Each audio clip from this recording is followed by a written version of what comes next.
இந்த பழத்தை பயன்படுத்தி தான் நம்ம பேக்கரியில் வாங்கக்கூடிய செடியெலாம் தயார் பண்ணுறாங்கிறது சொன்னாங்க. அது கிட்டத்தட்ட 1 கோடியை தாண்டி வியூஸ் போயிடுச்சு. பாருங்கள், நிறைய பழங்கள் காய்ச்சிருக்கு. இதேமாரி தான் மாடிலையும் காய்ச்சிருக்கு.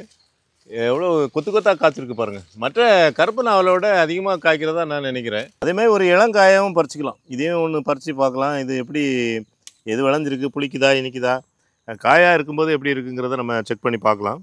இந்த பழத்தை பொறுத்த வரைக்கும் நல்லா விளைஞ்சிட்டதுனால நம்ம இன்றைக்கி நம்ம நர்சரியில் இது 3வது பழம் நான் அறுவடை பண்ணுறேன். இந்த மரத்தில் கட் பண்ணிடலாம்.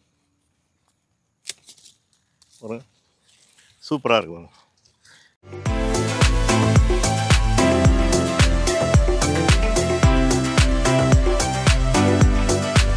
வணக்கம். நம்ம கிரீன் நர்சரி தோட்டத்தில் தான் இப்போ இருக்கிறோம். மே மாதம் பார்த்திங்கன்னா ஜூலை மாதம் மாதிரி இருக்குது. ரொம்ப மணி 8 மணி ஆகுது. அப்போ கூட பனி பெய்துட்டு அப்படியே ஒரு மாதிரியாக நல்ல க்ளௌடியாக இருக்குது.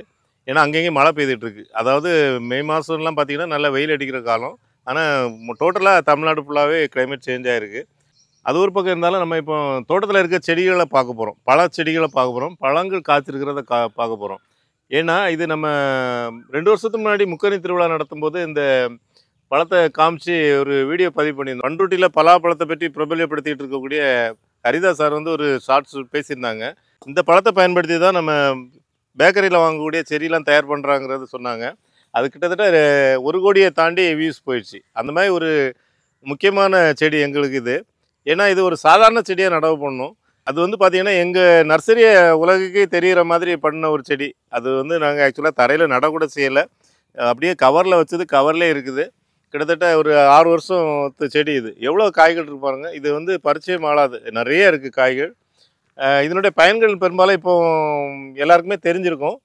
இந்த கலாக்காய் பழங்களை தான் நம்ம அறுவடை பண்ணி இதனோட விதைகளை எடுத்துக்கிட்டு சர்க்கரை பாகுல முக்கி நமக்கு செரிங்கிற பேரில் பேக்கரிகளில் பயன்படுத்துகிறாங்க. இது நிறைய பேருக்கு தெரியாத தகவல். நம்ம யூடியூப் மூலமாக நிறைய பேருக்கு இது இப்போ தெரிய வந்திருக்கு. நிறைய பேர் இதை பற்றி வீடியோவும் போடுறாங்க. இது நிறைய ஊறுகாய்க்கும் பயன்படுத்தலாம். ஒன்லி பேக்கரிக்கு மட்டும் இல்லை, ஊறுகாய்க்கும் கூட இந்த கலாக்காயை பயன்படுத்தலாம். விவசாயிகளை பொறுத்த வரைக்கும் ஒரு பென்சிங்காக கூட பயன்படுத்தலாம். தொடர செடிகளை நட்டிங்கன்னா, வரிசையாக செடிகளை ஒரு 2 அடி கேப் விட்டு 3 அடி கேப் விட்டு நட்டிங்கன்னா ஒரு பென்சிங் மாதிரி ஆகிடும். பாருங்கள், இப்போ பார்த்தீங்கன்னா இது கூட ஒரு பென்சிங் மாதிரி தான் இருக்குது. இந்த செடிகளை பொறுத்தவரை சின்ன செடிகளாக சேல்ஸ் பண்ணுறோம். விவசாயிகளுக்கு தேவைன்னா நீங்கள் கான்டாக்ட் பண்ணி வளர்க்கலாம். அதே மாதிரி மாடியில் இந்த செடியை எளிமையாக பராமரிக்கலாம். வீட்டுக்கு தேவையான காய்களை நம்ம இதிலேருந்து அறுவடை பண்ணிக்கலாம். அடுத்து நம்ம பார்க்குற வெள்ளை நாவல் செடி. இந்த வெள்ளை நாவலை பார்த்தோன்னா நிறைய பேருக்கு ஒரு பயம் வரும். என்னென்னா இது மரபணு மாற்றம் பண்ண ஒரு செடியாக இருக்குமோ அப்படின்ட்டு. கண்டிப்பாக இல்லை. இது வந்து நிறைய நம்ம கஸ்டமரும் அவங்க வீடுகளில் இருந்ததாக சொல்லியிருக்காங்க. இது இப்போ காலங்காலமாக நம்ம ஊரில் இருந்த செடி தான். ஆக்சுவலாக பார்த்தீங்கன்னா இது இப்போ திருவானைக்காவல் கோயிலில் வந்து இது ஒரு ஸ்தல விருட்சமாக வச்சுருக்காங்க. இந்த ஸ்தல விருட்சமாக வச்சுருக்க செடி அப்போ ஒரு பழைய ஒரு செடியாக இருந்தால் தான் பழங்காலத்திலே ஆதி காலத்திலே அந்த மரங்களை நட்டிருப்பாங்க. அப்படிங்கும்போது இது ஒரு பழைய வெரைட்டி தான். அதனால் யாரும் பயப்பட வேண்டாம். இதில் மற்ற கருப்பு நாவலில் என்ன சத்து இருக்கோ அதே மாதிரி எல்லா சத்துமே இருக்குது. இதை மாடிலையும் எளிமையாக வளர்க்கலாம். நம்ம மாடியில் வச்சுருக்கோம். அதுலேயும் இதே மாதிரி கொத்து கொத்தாக காய்ச்சிருக்கு. பார்க்குறதுக்கே பிரமிப்பாக இருக்குது பாருங்கள். எவ்வளோ பிஞ்சு பழங்கள் இருக்குங்கிற பாருங்கள். நம்ம இதை அறுவடை பண்ணி உங்களுக்கு காமிக்கிறேன். இன்றைக்கி நம்ம கிரீனா நர்சரியில் வந்து முக்கனிகளான மா, பலா, வாழை இதெல்லாம் சேல்ஸ் பண்ணுறோம். அதுக்காக நிறைய கஸ்டமர் வர போகிறாங்க. அவங்களுக்கும் இந்த பழத்தை ஷேர் பண்ண போகிறோம். அதுக்காக நம்ம அறுவடை பண்ணி உங்களுக்கு காமிக்கிறேன். பாருங்கள், நிறைய பழங்கள் காய்ச்சிருக்கு. இதேமாரி தான் மாடிலையும் காய்ச்சிருக்கு. எவ்வளோ கொத்து கொத்தாக காய்ச்சிருக்கு பாருங்கள். மற்ற கருப்பு நாவலோட அதிகமாக காய்க்கிறதா நான் நினைக்கிறேன். நீங்கள் என்ன நினைக்கிறீங்கிறத சொல்லுங்கள் கமெண்ட்டில். இதுமாதிரி பழங்களை சாப்பிட்ருக்கீங்களாங்கிறதையும் ஒரு சொல்லுங்கள். ஏன்னா மற்றவங்களுக்கு அது பயனுள்ளதாக இருக்கும்.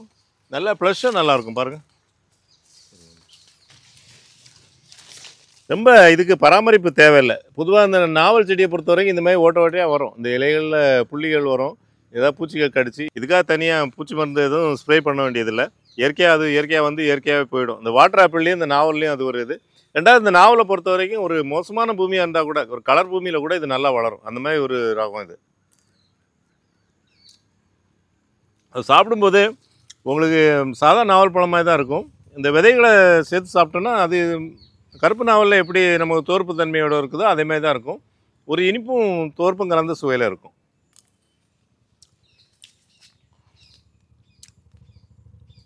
சர்க்கரை நோயாளிகளை பொறுத்த வரைக்கும் எல்லாருமே மாடியில் வளர்க்கலாம். இது கண்டிப்பாக வளர்க்கணும். ஏன்னா நம்ம அந்த விதைகளோடு சேர்த்து சாப்பிட்டோன்னாக்க உடம்புக்கு ரொம்ப மருத்துவ குணம் நிறைஞ்சது, உடம்புக்கு நல்லது. அடுத்து நம்ம பார்க்குறது பனானா மேங்கோ. இந்த பனானா மேங்கோ 42 காய்கள் இருந்தது. பாருங்கள், கொத்து கொத்தாக காய்க்கிற தன்மையுடையது. எவ்வளோ காய்ச்சிருக்கு பாருங்கள், எவ்வளோ பெருசாக இருக்குது, எவ்வளோ காய் இருக்குது. ஒரு வாழைப்பழம் மாதிரி நீளமானது, வாழைப்பழத்தை விட பெருசாக இருக்குது. வாழைப்பழம் கூட இவ்வளோ பெருசாலாம் இருக்காது, இது ரொம்ப பெருசாக இருக்குது. பாருங்கள், கொத்து கொத்தாக காய்ச்சிருக்கு. அதே டைமில் இந்த காய்ப்பு முடிஞ்சதுக்கப்புறமா திருப்பி பூ எடுக்குது பாருங்கள், இந்த அரும்பு வந்திருக்கு. இந்த காய்கள் முத்துற ஸ்டேஜில் கூட திருப்பி பூ வருது பாருங்கள். இது அரும்பு இருக்குது. அதுக்கப்புறமா பாருங்கள், காயும் பிஞ்சு காயும் இருக்குது. அதாவது இது 3வது ஸ்டெப்பாக காய்க்குது. இது 3வது முறை. அதாவது ஃபஸ்ட்டு அது காய்ச்சுது, அடுத்து வந்து இது செகண்ட் வந்தது, இது தேர்டு வந்தது. நம்ம கஸ்டமர் ஒருத்தர் கமெண்டில் கேட்டிருந்தாங்க, இதை வந்து நம்ம கமர்ஷியலாக பண்ணலாமா, அதேமாதிரி இது காயாக இருக்கும்போது புளிக்குமா இனிக்குமா. அதாவது அன்சீசனில் நமக்கு காய்கள் கிடச்சதுன்னா நல்ல ரேட்டுக்கு போகும், பச்சை காயாகவே நம்ம சேல் பண்ணலாம். அதுக்காக அவர் கேட்டிருப்பாருன்னு நினைக்கிறேன். ஏன்னா புளிப்பு இருந்ததுன்னா அதை சமையலுக்கு யூஸ் பண்ணலாம் இல்லையா, அதுக்காக கேட்டிருப்பாரு. நான் அது கூட இதை கட் பண்ணி பார்த்துட்டு உங்களுக்கு சொல்கிறேன், இப்போ சாப்பிட்டு பார்த்துட்டு சொல்கிறேன். அதுமாதிரி அந்த பக்கமும் பூவெலாம் இருக்குது. இந்தமாதிரி ஒரு நல்ல வெரைட்டி கமர்ஷியலாக கூட வளர்க்கலாம். இப்போ இவ்வளோ காய்ப்புத்தன்மை இருக்கும்போது கண்டிப்பாக விவசாயிகளை அது காப்பாற்றும். பாருங்கள், எவ்வளோ காய்கள் பாருங்கள், தூக்கவே முடியல, அவ்வளோ காய்கள் இருக்குது. இதில் நம்ம இப்போது நல்லா கொஞ்சம் முதிர்ச்சி அடைஞ்சதாக ஒரு காயை கட் பண்ணிக்கலாம். இன்னும் முதிர்ச்சி அடைஞ்சமே தெரில, நம்ம காயை கட் பண்ணி பார்த்தா தெரியும். அதேமாதிரி ஒரு இளங்காயாகவும் பறிச்சிக்கலாம். இதையும் ஒன்று பறித்து பார்க்கலாம், இது எப்படி எது விளைஞ்சிருக்கு, புளிக்குதா இனிக்குதா, காயாக இருக்கும்போது எப்படி இருக்குங்கிறத நம்ம செக் பண்ணி பார்க்கலாம்.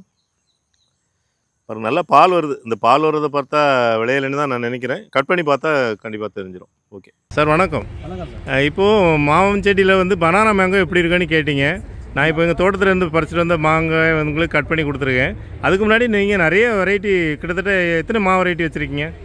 இப்போ குறைஞ்சபட்சம் ஒரு 10 வெரைட்டி வச்சுருக்கீங்க. ஆனால் இது ஆன்லைனில் எவ்வளோ செடிகள் வாங்கியிருக்கீங்க? 25 செடி வாங்கியிருக்கீங்க. அதில் இப்போ எவ்வளோ செடி இருக்கும்? 4 செடி தான் சார். 4-5 செடி தான் இருக்குது. நீங்கள் கம்பேர் பண்ணும்போது எங்ககிட்ட கொஞ்சம் விலை அதிகம் தான். ஆனால் அதுக்கு எதுக்கு கம்பேர் பண்ணால் எது பெஸ்ட்டாக தெரியுது? பெரிய செடியாக இருக்கும். நாங்கள் வளர்த்து நம்ம மண் நம்ம தண்ணிக்காக பண்ணி தரோம். ஆமாம், அதில் வாங்கும்போது கொஞ்சம் உயரம் கம்மியாக இருக்கும். இப்போ நீங்கள் இந்த மாம்பழம் உங்களுக்கு கொடுத்துருக்கேன். ஏன்னா நீங்கள் பனானா மேங்கோ எப்படி இருக்குன்னு கேட்டிங்க. பார்த்தீங்களா எவ்வளோ நீளமாக இருக்குன்னு? நீளமாக இருக்குது. இது காயாக இருக்கும்போது எப்படி இருக்குங்கிறத நிறைய ஒரு கஸ்டமர் கமெண்டில் கேட்டிருந்தாரு. சரி, உங்களை வச்சு அதை இது பண்ணிடலான்னு முடிவு பண்ணேன். அது சாப்பிட்டு பார்த்துட்டு சொல்லுங்கள், புளிக்குதா இனிக்குதா காய், அது புளிப்பு இருக்கா, நீங்கள் என்ன இருக்கோ அதை சொல்லுங்கள். ஏன்னு கேட்டால் நம்ம சொல்கிறது மற்ற விவசாயிகளுக்கு அது பயனுள்ளதாக இருக்கணும். கொஞ்சம் புளிப்பு இருக்குது, கொஞ்சம் தோற்பா இருக்குது. ஆமாம், என்னென்னா நீங்கள் புளிப்பு இருந்தால் அதை சமையல் கூட யூஸ் பண்ண முடியும் இல்லையா? கரெக்டு தானே? வியாபாரம் கமர்ஷியலாக பண்ணும்போது இப்போ சமையல் கூட பயன்படுத்தலாம், யூஸ் பண்ணலாம். நல்லா இருக்கா பாருங்கள், நீங்கள் லேடிஸ் சொல்கிறது தான் கரெக்டாக இருக்கும். நம்ம சாப்பிட்ட மாதிரியே ஒரு ஃபீல் இருக்குது. எல்லா மாங்காயுமே நம்ம சாப்பிட்ட ஃபீல் தான் சார் இருக்கும். நம்ம கடைசி கொஞ்சம் டிஃப்ரெண்ட்டாக இருக்குது, புளிப்பும் இருக்குது, துவர்ப்பும் இருக்குது, சமையலுக்கு யூஸ் பண்ணலாம். Okay okay. நம்ம பெங்களூரா யூஸ் பண்ணுற மாதிரி பண்ணலாம். ஏன்னா நம்ம சொல்கிற பதில் வந்து நிறைய விவசாயிகள் மத்தியில் போய் சேரும். எங்களுக்கு ஒரு சின்ன செடியிலே இப்போ 40 காய் காய்ச்சிருந்து, 42 காய் காய்ச்சுது. அதில் ஒரு காய் தான் இது. உங்களுடைய வருகை எங்களுக்கு நிறைய விவசாயிகளுக்கு ஒரு உத்வேகமாக இருக்கும். இதை வந்து நம்ம சமையலுக்கு அந்த காயை யூஸ் பண்ணலாம். ஆனால் பழுக்கும்போது நான் சாப்பிட்ருக்கேன், பழுக்கும்போது ரொம்ப சூப்பராக இருக்கும், ஒரு மணத்தோடு இருக்கும். நான் சாப்பிட்ருக்கேன். நீங்கள் வாய்ப்பு இருந்தால் வாங்க, இன்னொரு 20 நாள் கழிச்சு, இன்னும் 20 நாளில் பழுத்துருவோம், விளைஞ்சிரும்னு நினைக்கிறேன். அப்போ வாங்க, வாய்ப்பு இருந்தால் அது பழத்தையும் உங்களுக்கு டேஸ்ட் பண்ணி பார்க்கலாம். Okay, right. Okay, thank you. அடுத்து நம்ம பார்க்குறது நம்ம தோட்டத்தில் இருக்கக்கூடிய வியட்நாம். இது ஒரு 3 வருஷம் ஆன மரம் இல்லை, செடி தான் சொல்லணும். இன்னும் மரம் ஆகலை, பெரிய மரமாக ஆகலை. இதை வந்து நம்ம கரெக்டாக வடிவமைச்சு கொண்டு வந்திருக்கோம். இதுதான் நான் எல்லா கஸ்டமருக்குமே சொல்கிறது. நிறைய இடங்களில் நான் இப்போ ஃபார்ம் விசிட் போகும்போது பார்க்குறேன், அவங்களுடைய புதர் மாதிரி விட்டுறாங்க. அப்படி விடக்கூடாது. அதாவது நம்ம செடி வளரும்போது தான் அதை சைடு பிரான்ச்செல்லாம் கட் பண்ணணும். இது பாருங்கள், இதில் ஒரு பிரான்ச் கட் பண்ணியிருக்கேன். இப்போ இந்த இடத்த கட் பண்ணியிருக்கிறேன் இல்லையா, இப்போ இது வந்து ட்ரை ஆகிடுச்சு பாருங்கள். இப்போ இப்படி எடுத்தால் வந்துடும். இதனால் ஒரு பாதிப்பும் கிடையாது. இதெல்லாம் தானாக வந்து ஒரு நம்ம கை காலில் ஏதாவது ஒரு தழும்பு புண்ணு வந்தால் தழும்பு அப்படி இருக்கிற மாதிரி லைட்டாக ஒரு அடையாளம் இருக்கும். மற்றபடி மரத்தை பாதிக்காது. அதே மாதிரி கீழே இருந்தே ஒரு 4 அடி வரைக்கும் எந்த பிரான்ச்சஸும் இல்லாமல் வளர்த்துருக்குறேன். அதுபோல மேலேயும் கூட நான் நிறைய தின்னிங் பண்ணியிருக்கேன். இப்போ பார்த்தீங்கன்னா இதில் பிரான்ச் கட் பண்ணியிருக்கேன், இங்கே பண்ணியிருக்கேன். அதாவது மேலே பாருங்கள், சன்லைட் உள்ளே தெரியும். சன்லைட் வந்து தலைப்பகுதி வழியாக உள்ளே வர்ற அளவுக்கு நான் பண்ணியிருக்கிறேன். அதே மாதிரி இதில் கிட்டத்தட்ட ஒரு 30 பிஞ்சு வந்தது. யாரும் சொன்னால் நம்ப மாட்டீங்க, நான் அதை காமிக்கிறேன் வீடியோவில். இந்த செடியில் 30 பிஞ்சு வந்திருக்குமாங்கிறத நம்புறதுக்கு யாரும் தயாராக இருக்க மாட்டீங்க. அவ்வளோ பிஞ்சுமே கட் பண்ணிவிட்டு 3 காய் தான் நான் அலோவ் பண்ணேன். இப்போ 4வது ஒரு பிஞ்சு வந்திருக்கு பாருங்கள். இதை விட்டுட்டேன். ஏன்னா இன்றைக்கி நம்ம இந்த காயை இது முத்திச்சு, இது வந்து விளைஞ்சிச்சு. அதனால் நம்ம இதை அறுவடை பண்ண போகிறோம். இப்போ 4வது ஒரு பிஞ்சு நம்ம இப்போ அலோவ் பண்ணியிருக்கோம். இப்போ பார்த்தீங்கன்னா நமக்கு மாதம் ஒரு பழம் கிடைக்கிற மாதிரி அது ஒரு சின்ன குடும்பமாக இருந்தால் அவங்களுக்கு அப்பப்போ பழம் கிடைக்கிற மாதிரி இருக்கும். அந்த சின்ன பழமாக இருக்கிறதுனால எல்லாருமே ஈஸியாக கட் பண்ணலாம். நம்ம கட் பண்ணாலும் இப்போ எல்லாமே சின்ன குடும்பம் தானே. ஒரு புருஷன் பொண்டாட்டி 2 குழந்தைங்க இல்லைனா ஒரு குழந்தை இப்படி தான் இருக்கும். அவங்களுக்கு வீட்டுக்கு போதுமானதாக அதே ஒரு 4 நாளாக ஃப்ரிட்ஜில் வச்சு சாப்பிடலாம், அந்த அளவுக்கு இருக்கும். இந்த பழத்தை பொறுத்த வரைக்கும் நல்லா விளைஞ்சிட்டதுனால நம்ம இன்றைக்கி நம்ம நர்சரியில் இது 3வது பழம் நான் அறுவடை பண்ணுறேன். இந்த மரத்தில் கட் பண்ணிடலாம். ஒரு சூப்பராக இருக்கும். இந்த காய் பார்த்தீங்கன்னா ரவுண்ட் ஷேப்பில் இருக்க காரணம் என்னென்னா, இதில் 2 பிஞ்சு வந்தது. நான் ஒரு பிஞ்சு இதில் ஏற்கனவே கட் பண்ணிட்டேன். இந்த பாருங்கள், இதில் இருக்க காம்பு அடையாளம் தெரியுது பாருங்கள். இது ஒரு பிஞ்சை கட் பண்ணனால இந்த காய் வந்து பார்த்திங்கன்னா பெருசாக இருக்குது, நல்லா ரவுண்ட் ஷேப்பாக இருக்குது. இது சொலை எல்லாமே நல்லா டேஸ்ட்டாகவும் இருக்கும், பெருசாகவும் இருக்கும். ஆனால் இந்த காய் பாருங்கள், இது சரியாக ரவுண்டாக ஷேப் வரல. ஏன்னு கேட்டால் இந்த சின்ன செடி தானே இது. இது வந்து சத்துக்கள் போகிறது பத்தலை. அதனால தான் இந்த மாதிரி ஒரு மெக்கு மாதிரி வந்திருக்கு. எப்போவுமே காய்களை வந்து 2-3 பிஞ்சுகள் ஒரே கொத்தில் வந்துன்னா நம்ம ஒரு பிஞ்சு மட்டும் தான் அலோவ் பண்ணணும். அதுமாரி தான் இந்த 2 பிஞ்சும் அலோவ் பண்ணியிருக்கேன். இருந்தாலும் சத்துக்கள் போதாதனால உங்களுக்கு மீடியமாக இருக்குது. இந்த இதோட அதை கம்பேர் பண்ண முடியாது. இன்னும் வருங்காலங்களில், அதாவது இன்னும் ஒரு 2-3 வருஷம் ஆகும்போது கிட்டத்தட்ட ஒரு 20-25 பழங்கள் இது காய்க்கிற அளவுக்கு நல்ல சிறப்பாக இருக்கும். இந்த வியட்நாம் பலா வந்து நல்லா தண்டு ஸ்ட்ராங் ஆகணும் அப்படிங்கிறதுக்காக பாருங்கள், நல்லா ஓரளவு ஸ்ட்ராங் ஆகிடுச்சு. ஸ்ட்ராங் ஆகணுங்கிறதுக்காக நான் நுனிப்பகுதியை கூட கட் பண்ணியிருக்கிறேன். சைடு எல்லாமே நிறையா கட் பண்ணியிருக்கேன். ஒரு குடை மாதிரி கொண்டு வந்திருக்கேன் பாருங்கள். இந்த ஷேப் கொண்டு வரணும். நீங்கள் பலாமரங்கிறத நம்ம இதே மாதிரி ஒரு கட் பண்ணி இந்த ஷேப் கொண்டு வந்தால் தான் மரத்தினுடைய தண்டு பகுதி வந்து நல்லா ஸ்ட்ராங் ஆகும். அப்படி இல்லைன்னா மரம் காற்று அடிக்கும் போது சாயறதுக்கும் வாய்ப்பு உண்டு. ஏன்னா இலைகள் அடர்த்தியாக இருக்கும். இந்த மரத்தை பொறுத்த வரைக்கும் நம்ம மற்ற ரகங்களை விட இலைகள் அதிகமாக வர்றதுனால உங்களுக்கு காற்றுல சாயறதுக்கு வாய்ப்பு உண்டு. இதுமாதிரி கண்டிப்பாக கவாத்து பண்ணி வளருங்க. வெளிநாட்டுக்கெலாம் ஏற்றுமதி ஆகக்கூடிய அல்போன்சாமா வெரைட்டி. இதுவும் பார்த்திங்கன்னா ஒரு 5 வருஷம் ஆன மரம் இது. இதுவும் கூட ஆரம்பத்தில் எனக்கு இந்த டேஸ்ட் பிடிக்காம தான் இருந்தது முதல்ல காய்க்கும் போதெல்லாம். அதுக்கு அப்போ நான் நினச்சேன், என்ன வெளிநாட்டுக்கு ஏற்றுமதி பண்ணுறாங்க, மாம்பழங்களையும் ராஜான்னு சொல்கிறாங்களே, இப்படி இருக்குன்னு நினச்சேன். அது இப்போது இந்த சீசனில் நல்லாயிருக்கு. இந்த வருஷம் காய்ச்சது. ஏன்னா அது ஒரு ஏஜ் வரணும் இல்லையா. ஏஜ் வந்தால் தான் அந்த இனிப்புத்தன்மை, அந்த உண்மையான மாம்பழத்தினுடைய ருசி தெரியும். நான் ஏற்கனவே சொன்னேன். அதை இதில் வந்து நான் ஃபீல் பண்ணேன். இப்போ வர கஸ்டமருக்கு நம்ம கட் பண்ணி கொடுத்தா ரொம்ப நல்லா இருக்குன்னு சொல்கிறாங்க. இது வந்து ஒரு மாவு தன்மையோடு இருந்த மாதிரி இருக்கும். Super variety. அடுத்து நான் பார்க்குறது நம்ம தோட்டத்தில் இருக்கக்கூடிய மல்பெரி செடி. மல்பெரியில் இது ரெட் மல்பெரி, லாங் ரெட்டு. பார்த்தீங்கன்னா எவ்வளோ பிஞ்சுகள் இருக்குன்னு பாருங்கள். பழங்கள் என்ன பழமாகலை. நான் இப்போ இதை கட் பண்ணுறதுக்கு காரணம் என்னென்னாக்கா, உங்களுக்கு எல்லாமே எவ்வளோ பிஞ்சுகள் எப்படி உருவாகிருக்குங்கிறது தெரியணுங்கிறதுக்காக. நான் பொதுவாக மல்பெரியை பற்றி சொல்லும்போது அதை நல்லா மொட்டையடிச்சு விடுங்கன்னு சொல்லுவேன். சிலர் மொட்டை அடித்தாலும் காய்க்கலம்பாங்க. இப்போ எங்கள் ஊருக்கு போயிருக்கும்போது எங்கள் அண்ணன் வீட்டிலே அதுமாரி காய்க்காமல் இருந்தது. என்னென்னு பார்த்தா அது சன்லைட் கம்மியாக இருக்குது. சன்லைட் கம்மியாக இருந்தால் உங்களுக்கு காய்க்காது.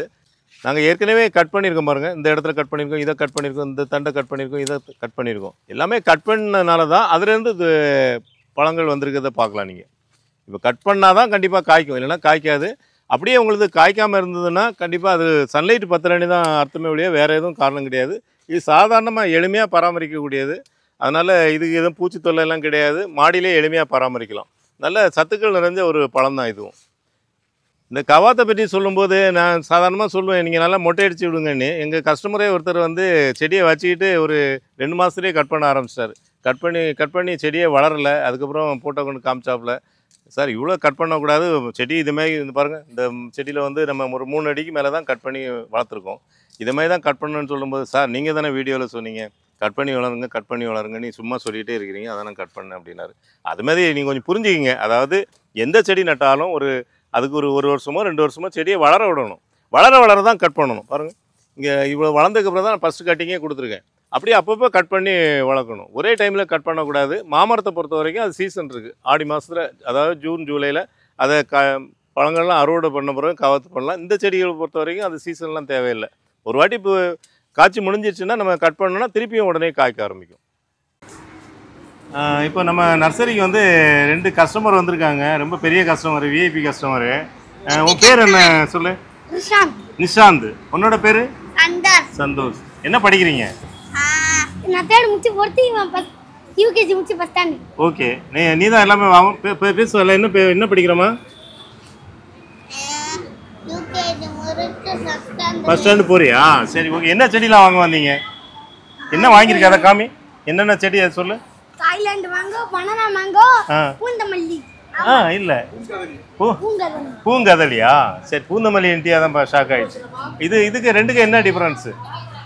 இது வந்து 2 வாட்டியும் கைக்கும், வருஷத்துக்கு 1 வாட்டி கைக்கும். இது நீளமா இருக்கும். நீளமாக இருக்கும், பனானா மாதிரி இருக்கும். அது பனானா மாதிரி தான் இருக்கும். பனானாவிலையும் பார்த்தீங்கன்னா ரொம்ப பெருசா கரெக்ட், உன்னோட உயரமாக வரும், என் உயரம் வரும். ஓகே, சரி. இந்த பழம் பார்த்துருக்கிறியா? என்னது இது? என்னது? நாவல் பழம் பார்த்துருக்கல? இந்த மாதிரி நாவல் பார்த்துருக்கிறியா? பார்த்தது இல்லை. அது நீ என்ன நாவல் சாப்பிட்ருக்க? கருப்பு. சரி, ஓகே. இது என்ன நாவல்? ஒயிட் நாவல். சாப்பிட்டு பாரு, எப்படி இருக்கு பாரு. எடுத்து அதே மாதிரி தான் தோற்குதா? இப்போ நாங்கள் சாப்பிடலாம்ல? உங்கள் தாத்தா மாதிரி வாங்க சார். உங்கள் தாத்தா கூட வந்திருக்காங்கல்ல, தாத்தாவுக்கு இதை வாங்கி கொடுக்கலாம் இல்லையா? சாப்பிடுங்க. சரி, நல்லா இருக்கு. இல்லை, சாப்பிட்டு பாருங்க. வீட்டு விதையை கொட்டையை எடுத்துட்டு போறியா வீட்டுக்கு? எதுக்கு? ஓ, முளைக்க வச்சா உங்கள் வீட்லேயும் காய்க்கு வேணும் பார்க்குறியா? அப்புறம் நாங்கள் செடியை எப்படி வைக்கிறது? எங்கிட்ட வாங்க செடியை வேண்டாமா? காசு கொடுக்கணும். அதுனா இதில் ஃப்ரீயாகவே வந்துடும் இல்லையா? நல்ல விவரமாக இருக்கிற முளைச்சி 3 இலை விடல, அதுக்குள்ளே இவ்வளோ விவரமாக இருக்கிறியா? Okay, okay, super. இது பழம் வேணுமா உனக்கு? வீட்டுக்கு வேணுமா? ஏன், யாருக்கு கொடுப்பா வீட்டுக்கு போய்? சரி, சரி. அம்மாவுக்கா? சரி, சரி, சரி. நான் பார்சல் பண்ணி தரேன். ஓகே, நல்லா இருக்குல்ல? நல்லா இருக்கு. சூப்பராக இருக்கு இல்லையா? ஆர்டினரி அந்த இந்த கலர் இருக்குல்ல, கருப்பு நாவல் மாதிரி அதே டேஸ்ட்டாக தான் இருக்கு இல்லையா? அதே டேஸ்ட் தான் இருக்கு. டிஃப்ரெண்டாக இருக்கு. நிறைய காய்க்கும். கருப்பு நாவலோட நிறைய காய்க்கும். மாடியிலே வளர்க்கலாம். எங்கள் மாடியிலையும் கூட வச்சுருக்கோம். நல்ல நிறைய காய்க்கும், எக்கச்சக்கமாக காய்க்கும். எடுத்துக்க என்ன ஒன்று. Thank you sir, thank you so much.